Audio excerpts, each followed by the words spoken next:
Waktu yang diberikan, perkenalkan nama saya Yeri, asli dari Kupang, Nusa Tenggara Timur. Saya tinggal di Tan Mulia, Perumahan Geraha Bukit Raya.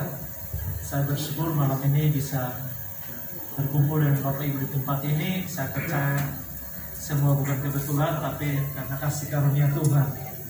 Dan biarlah lewat perkumpulan kita ini juga nama Tuhan saja yang ditinggikan dan diagungkan, dan biarlah menjadi berkat juga buat sekeliling kita di mana kita berada. Saya juga memperkenalkan diri, saya sebagai hamba Tuhan. Saya juga baru 3 tahun lalu melayani di NTT, awalnya di Bandung 10 tahun, terus ke NTT 2018, baru pulang ke sini dan melayani untuk sementara.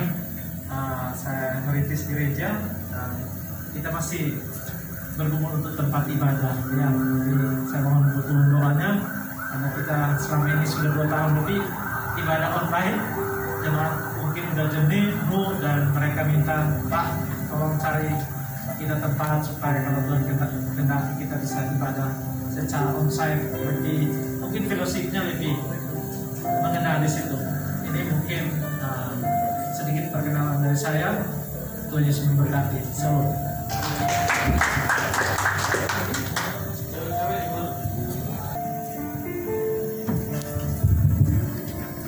Salam.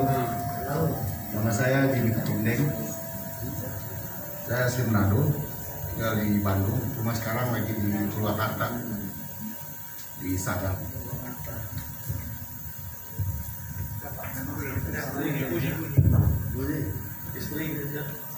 Oh, istri 1, Pak. Cuma kebetulan saya dengan istri masih berbeda. Istri saya orang Sunda. Saya baru ibadah ini baru tahun kemarin lah. Tapi puji Tuhan lah diperkenalkan. Dulu saya ikut gospel itu waktu saya masih ada usaha di Cikarang, ya, di Bekasi sana. Cuma setelah itu saya merit, ya berjalannya waktu ya kita jalan keluarnya. Terima kasih bisa ketemu dengan Bapak di sini. Ya, Tuhan memberkati kita semua. Kelihatannya masih sedikit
Selanjutnya mungkin mau berlanjut lagi, siapa yang mau menyaksikan kebaikan Tuhan?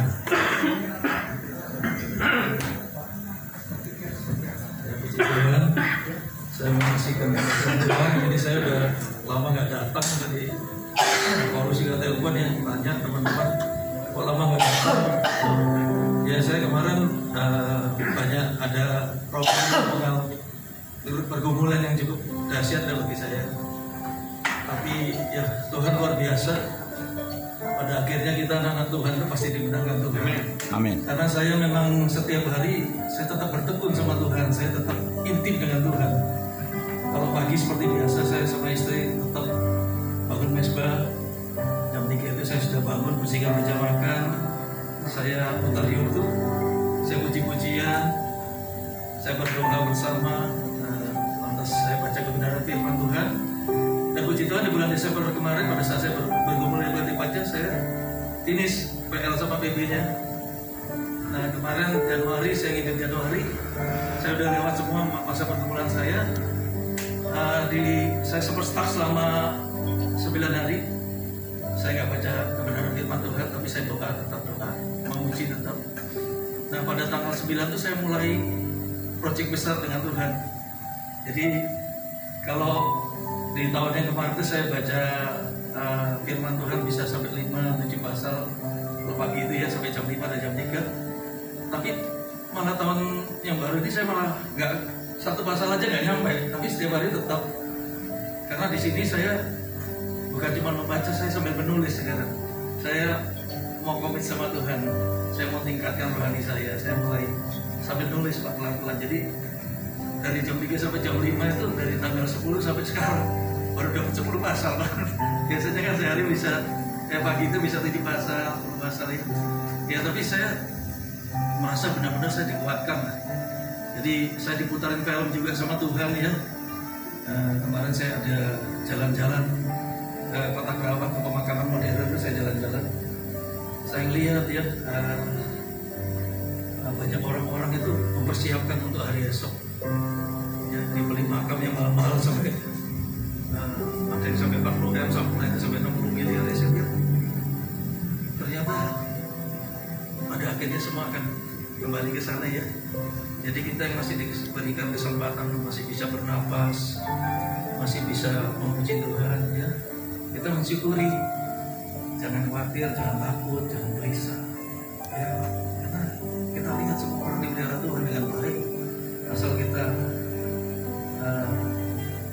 perbuatan kita, karakter kita benar-benar ya ikut anak Tuhan, jadi anak Tuhan lah gitu ya. Jadi setiap hari saya dikuatkan ya. Jadi untuk teman-teman ya yang sedang bergumul, saya sendiri juga mengalami banyak badai dalam perjalanan hidup saya dikuatkan di Mazmur 3 ayat 1 sampai 6. Ya mungkin kalau Pak Hebat pasti hafal. Ya sini saya mau bacakan sedikit ya untuk menguatkan teman-teman dan juga sekaligus saya berterima kasih sama Tuhan. Pada akhirnya saya hari ini bisa berkumpul kembali dengan teman-teman yang tadi katanya Pak Paulus saya dikejar-kejar sih memang setiap minggu datang bro, tapi saya nggak datang, ada aja yang kemarin lagi luar kota, yang ini. Dan puji Tuhan saya bisa berkumpul lagi. Ya ini saya mau bacakan Mazmur 23 ayat 1 sampai 6 ya. Tuhan adalah gembalaku. Ya. Akan kekurangan aku. Ia membaringkan aku di padang yang berumput hijau. Ia membimbing aku ke air yang tenang. Ia menyegarkan jiwaku. Ia menuntun aku di jalan yang benar oleh karena namanya. Sekalipun aku berjalan dalam lembah kegelapan, aku tidak takut bahaya. Ya, sebab Engkau besertaku. Gadamu dan tongkatmu itu yang menghibur aku.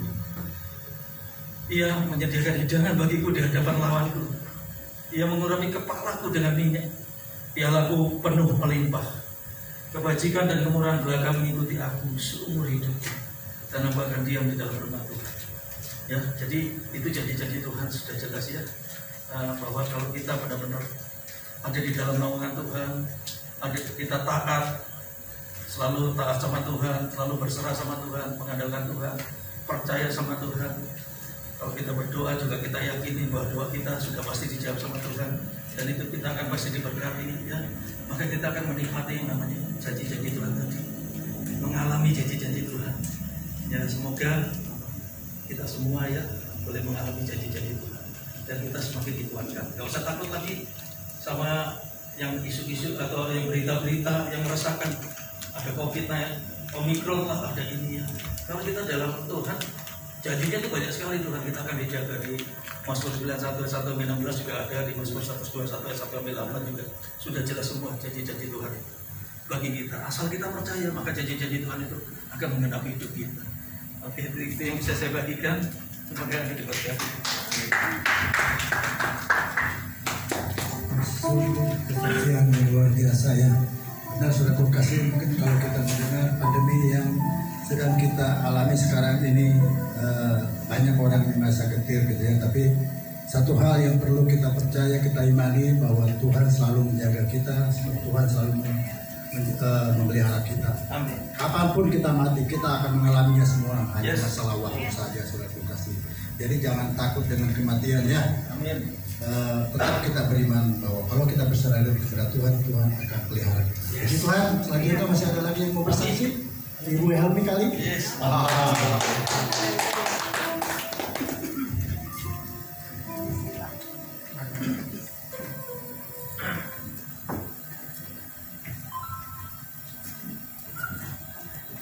Shalom, selamat malam Bapak Ibu. Shalom.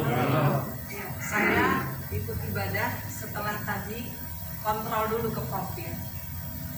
Karena 6 tahun yang lalu saya divonis kanker yang mematikan di bagian rahim dan dinyatakan sembuh. Tepuk tangan untuk Tuhan Yesus. Setelah itu diminta untuk saya boleh membagikan lewat solusi CBN.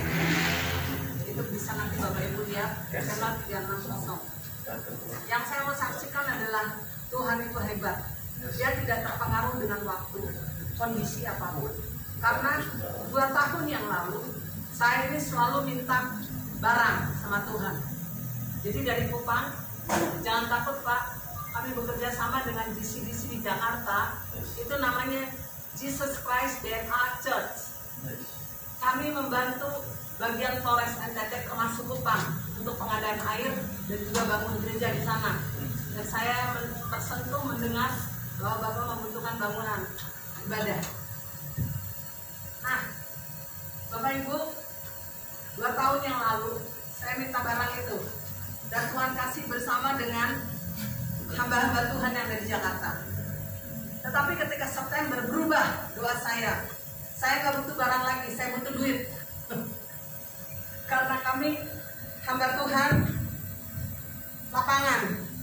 Jadi ketika kita survei bersama dengan suami, tanya hamba Tuhan di pedesaan butuh apa gitu,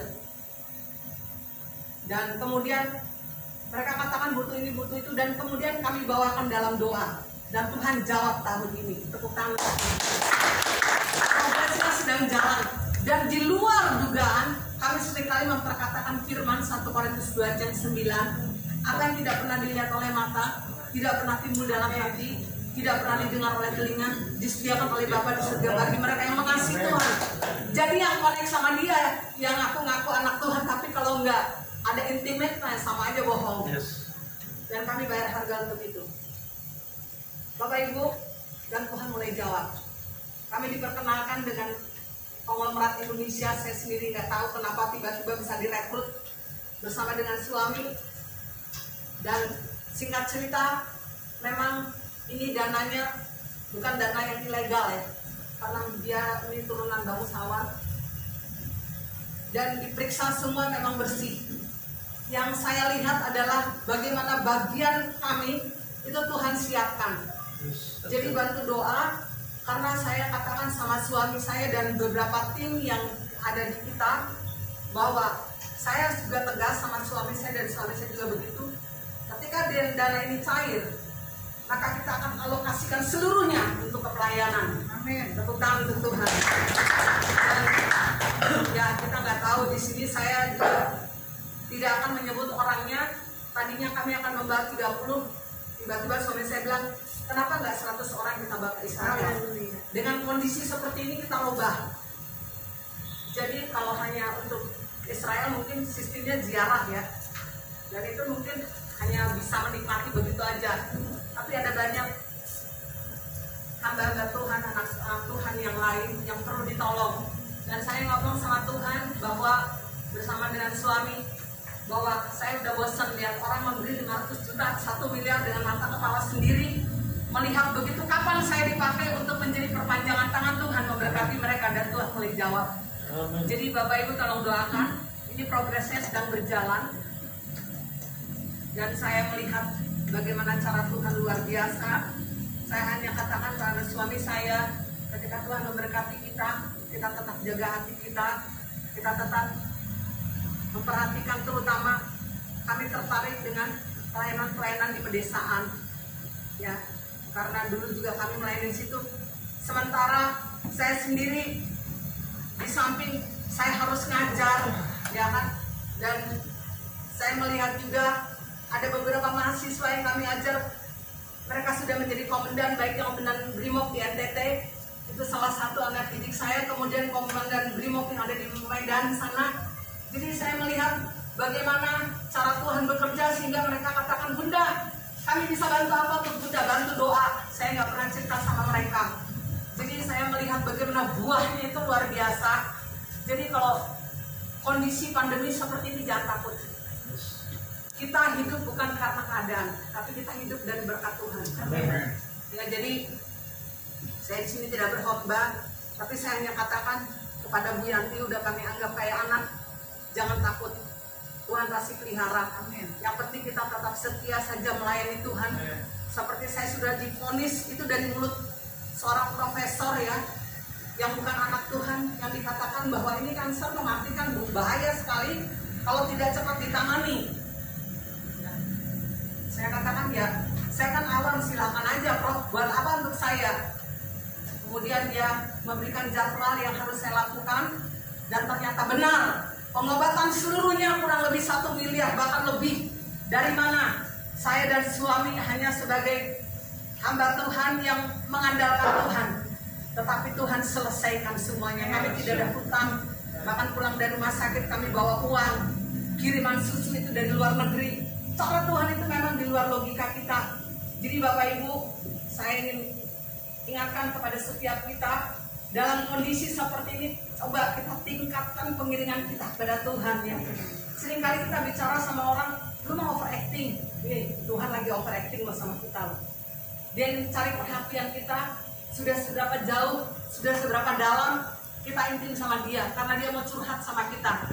Jadi saya setiap kali doa bersama suami, Tuhan tuh kasih tahu, besok kamu kejadian apa, besok kamu bertemu dengan siapa, itu dikasih tahu. Kenapa bisa begitu? Orang bilang gini, Ibu Helmi hebat, bukan saya yang hebat, Tuhan yang hebat. Amin. Karena dalam Yohanes dikatakan, aku tidak lagi memanggil kamu hamba, tetapi sahabat.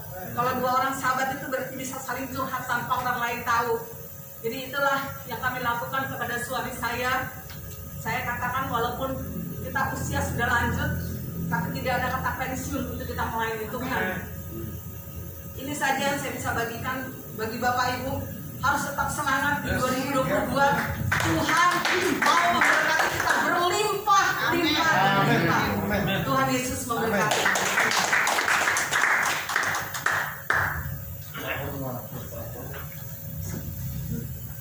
Puji Tuhan, saksian yang luar biasa ya, bagaimana Tuhan bekerja dalam kehidupan kita. Kalau kita dikatakan tadi selalu connect dengan Tuhan.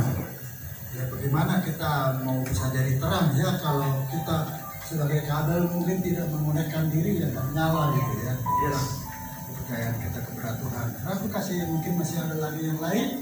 Saya mau bersaksi. Oh, iya. Shalom Bapak Ibu. Mungkin Bapak sebagian ada yang baru lihat saya ya.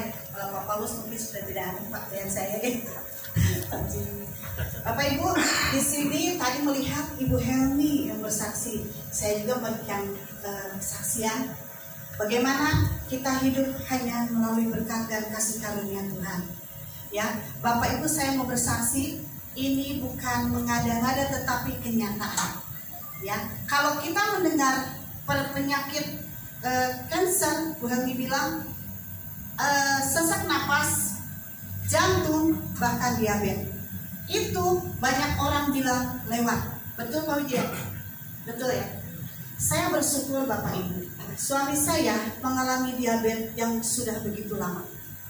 Bahkan dokter juga bilang sampai waktu itu kakinya luka, pertama luka di sini karena sudah kena luka abses dikatakan. Ya, gulanya kita pernah tinggal di Papua sampai 700 lebih, karena tidak luka dia masih bisa pakai motor ke bandara. Nah ini kemarin waktu kita pulang dari ada pelayanan ke Nias Pak, kita di sana kita tidak ditempatkan pelayanan seperti ini Pak. Ada satu kawan saya pelayanan, dia bilang gini, mau nggak bantu pelayanan di sana? Siapa yang tidak mau? Tergiur dong, kita mau pelayanan seperti Bu Helmi bilang di pedalaman. Kita dibawa ke Nias. Bahkan suami saya masih kerja. Dia memilih pelayanan atau memilih kerja? Saya katakan boleh pilih pelayanan, kita ikut. Bahkan teman saya ini menggiurkan bahwa kita mau ditempatkan di satu gereja menjadi gembala. Saya pikir tidak mudah menjadi gembala ya Pak Paulus ya. Nah waktu itu kita ikut. Sampai kita tiba di bandara di Nias, suami saya terkejut bahwa kita bukan di gereja ditempatkan, tapi masuk di panti rehabilitasi Pak. Saya bingung, lah tempatnya kayak begini. Saya bilang ikut aja, ikut. Kita ditempatkan mengatasi pasien-pasien yang bukan sehat-sehat Pak. Orang-orang gila dari jalan itu diambil. Kalau panti rehab yang ada di sini, mungkin Bapak Ibu yang kenal mungkin depresi gitu ya. Itu orang gila dari jalanan. Orang gila dari jalanan kita ambil, kita mandiin, kita meteraikan, lalu kita isolasikan dulu sampai dia benar-benar dulu, baru kita kasih minum air gula, baru kita masukkan ke ruangan. Kebingungan kan? Saya bilang ikut aja. Sampai di sana kan ada orang peternak babi-babi, ya. Itu kutu-kutunya itu semua terbang, gitu. Mungkin kebetulan suami saya tuh fisiknya sedang kurang baik. Nah di sana dia kumat lagi Pak, diabetesnya itu. Mungkin kayak luka-luka gitu, gatal ya. Nah, akhirnya sampai ditangani, ada klinik yang kerjasama ada sama kita, sama panti, dibawa ke sana. Sampai di sana dia bilang, aduh sampai di sini saya nggak biasa kerja di sini, belum pernah pelayanan di sini, belum pernah. Lalu udah gitu dia luka-luka kan, beliau tidak bisa kerja, saya yang masuk di panti, mandiin pasien gitu ya. Nah udah gitu, wah luar biasa. Saya bilang, Tuhan kasih pelayanannya kenapa nggak kayak orang-orang di gereja di atas mimbar. Tuhan puji saya untuk pelayanan masuk di rehab, bukan depresi. Saya masuk di bagian pasien perempuan, bukan hanya itu. Nggak bisa saya pilih-pilih, Pak Paulus pengen di bagian perempuan, nggak bisa. Tentu harus masuk juga, kita awasi ya, pasien laki-laki. Mandiin, Bapak Ibu kalau orang depresi, itu nggak pernah sampai separah itu ya. Sampai saya taruh sabun dan taruh odol, mereka makan. Saya bilang, waduh ini parah sekali nih. Tapi Tuhan puji saya. Nggak lama lagi karena suami saya sakit, suami saya minta pulang. Bagaimana? Kita komitmen karena kita sudah menjadi hamba Tuhan berdua ya Pak Jimmy. Kita nggak mungkin dong suami di Bandung, saya di sana Pak Paulus, saya ikut pulang. Dan Tuhan percayakan kami juga berdua menjadi hamba Tuhan. Ujiannya hamba Tuhan luar biasa ya Pak ya. Menjadi hamba Tuhan bukan enak ya Pak Wijaya Pak. Tantangannya luar biasa. Ditantang oleh penyakit diabetes yang begitu kumat. Apa tuh kamu ya, Mama Elmi lihat ya. Sampai tadinya saya pikir Pak itu sakit bisul, saya pikir di sini. Kok lalu saya pintar-pintarnya saya mengecil, saya beli obat ke apotek. Apa itu telur kodok saya pakaiin. Kok kalau misalkan bisul mengecil ya Pak ya, ini mau besar dan berlubang. Aduh, saya bilang, saya bukan dokter ke rumah sakit. Dokter, Tuhan izinkan dong kita untuk berobat. kita mengandalkan Tuhan. Dibawa si Babat. Dari sini turun ke sini, lalu turun sampai kaki. Yang paling saya nggak tega itu dari telapak kaki, kakinya ini dari sini nembus ke sini. Bagaimana kita melihat orang jalan? Ya, Bapak Ibu, saya sebenarnya bukan dokter, bukan Tuhan. Saya hanya bisa menangis dan berdoa untuk suami saya. Saya bilang, minta nyata kuasa Tuhan, minta mujizat Tuhan. Tuhan nyatakan mujizat, orang lumpuh bisa berjalan, orang buta bisa melihat. Masa seperti ini Tuhan tidak sembuhkan? Saya katakan. Gak lama sembuh Pak, keluar masuk, keluar masuk, keluar masuk. Dan Tuhan bertubi-tubi kita punya cobaan. Sampai saat ini masih di telapak kakinya, ya, di tumit di sininya. Dia sudah mulai ini lagi. Saya bilang, masih bisa berjalan nggak? Bisa. Dia semangatnya kalau mau suruh pelayanan dia ikut. Sakit nggak? Sakit kalau jalan kita merasakan ya Pak Paulus. Saya juga kasihan. Untungnya waktu itu, waktu masuk pertama di Cibabat, BPJS-nya belum dibikin Pak. Saya masukin dulu pasien. Rumah sakit sekarang kan nggak bisa. Itu saya berdosa sama dari pihak rumah sakit. Di rumah sakit ini mau menyelamatkan nyawa orang atau mau membunuh orang, saya katakan. Masa nggak bisa masuk? Nah pertamanya mungkin dia terasa itu karena terasanya di atas ini, jadi dia duduk di kursi roda begitu masuk. Udah gitu dibawa ke UGD, apa dokter bilang? Ibu ini masih bisa masuk ke poliklinik, saya bawa ke atas. Ini sudah gak berdaya, Pak Paulus sudah begini di kursi roda. Ini ditaruh, saya turun ke bawah. Saya katakan sama dokter di ruang UGD, rumah sakit ini mau bunuh orang atau mau nyelamatin manusia? Saya bilang, orang udah gak berdaya, disuruh pulang lagi Pak. Kalau suami saya tuh sabar, pulang, kami pulang. Sampai di rumah dia terasa lagi, Pak Wijaya gimana? Pergi lagi. Sampai saya marahin suami saya. Tidur ya, di Grab tidur. Karena kalau di sana kalau masih duduk nggak akan diterima. Kayak kemarin bulan balik tidur ya, saya bilang. Suruh tidur di Grab. Akhirnya pas sampai ke Cibabat, satpam bilang, bukan, nggak butuh itu saya Pak. Orang udah mau mati, nggak butuh itu. Bawa berangkat baru. Ini si bapak balik lagi. Terus mau apa? Anda di sini sebagai perawat, sebagai pekerja, tidak bisa menyelamatkan nyawa orang. Mau saya lapor sama pendiri ini, saya bilang. Baru dia bikin. Kalau Anda tidak mau menangani